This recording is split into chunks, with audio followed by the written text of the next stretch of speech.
اللہ سے وہ چیز مانگے جو اللہ کی راہ میں خرچ کرتے وقت دقت نہ ہو۔ اللہ سے مانگی ہوئی نعمت اللہ کے لیے وقف ہی رہنے دے، چاہے وہ زندگی ہی کیوں نہ ہو۔ عروج اس وقت کو کہتے ہیں جس کے بعد زوال شروع ہوتا ہے۔ بہترین کلام وہی ہے جس میں الفاظ کم اور معنی زیادہ ہوں۔ اچھے لوگوں کا ملنا ہی اچھے مستقبل کی ضمانت ہے۔ یہی زندگی دنیاوی ہے، یہی دینی اور یہی روحانی۔ ہمارا خیال بدل جائے تو ہماری زندگی کا نام ہی بدل جاتا ہے۔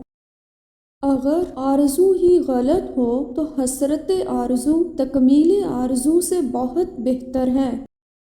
سب سے زیادہ خطرناک دشمن وہ انسان ہے جو مسافر سے ذوق سفر ہی چھین لے۔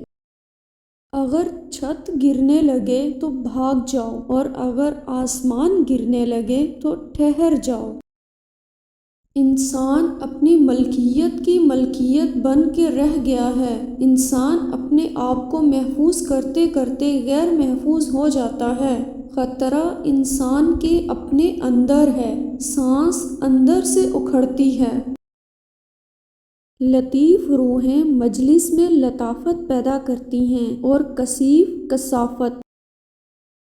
زندگی خدا سے ملی ہے، خدا کے لیے استعمال کریں۔ دولت خدا سے ملی ہے، خدا کی راہ میں استعمال کریں۔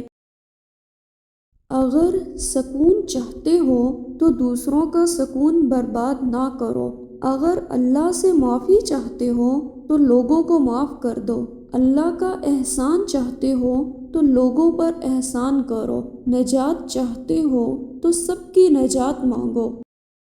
انسان جتنی محنت خامی چھپانے میں صرف کرتا ہے، اتنی محنت میں خامی دور کی جا سکتی ہے۔